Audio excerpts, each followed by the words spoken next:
Di ba nagrebelde? Diyan sa Makati, nagwarawara ng mga baril. Nagmarcha doon, inagaw yung Peninsula na hotel. Nagbarake doon. Pagdating ng pulis, ang mga duwag ng bulol, nagsurrender ka agad. Tapos naging senador, akala mo nagmamakalinis ang gago. Nagkokolekta yan sa mga malalaking negosyante. Parang yan lang ang abogado na hindi abogado. Abogado may retainer yan. Totoo yan, mga malalaking negosyo. Natatakot sa kanya. Pagkaduwag niyang putang ina, matakot kayo.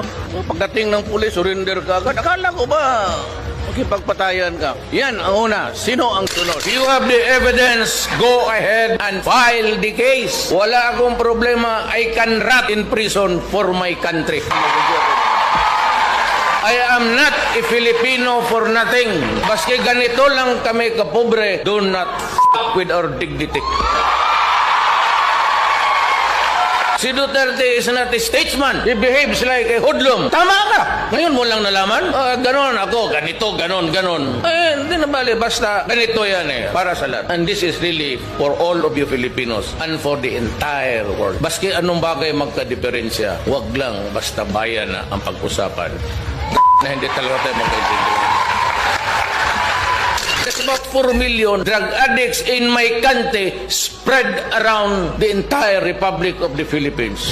At ito ang dapat isipin ninyo. Sabi ko sa military pati police, mukhang hindi ko kaya. Ganito yan. Halos lahat ng mga barangay captains sa negosyo. Madali ang pera Police, wala masyado sa military. Few. Police, barangay captain, mayors and governors, judges. We are already into the narco politics. Pakaraming addict.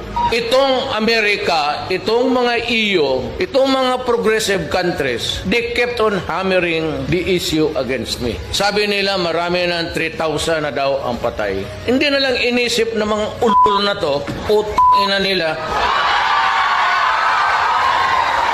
Hindi na alam 3 million. That was the figure that was given by General Santiago when he was a PDEA chief 3 years ago. May police, customs o immigration at humihingi sa iyo ng pera, sampalin mo.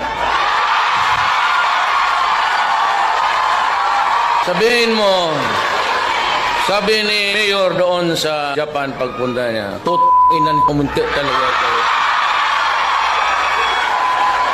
Sampalin mo. Tapos, you create a scene. Magsigaw ka, mastusin mo. Tapos malalaman, marami namang media dyan. Tapos sa radyo, may dito nagkagulo. Kasi bakit? Niyan ka ng pera. O kinuha yung mga bagay-bagay mo. Yung nasa babagahe mo, huwag naman tunilada. Siguro mga 10 bag siguro, okay na yan.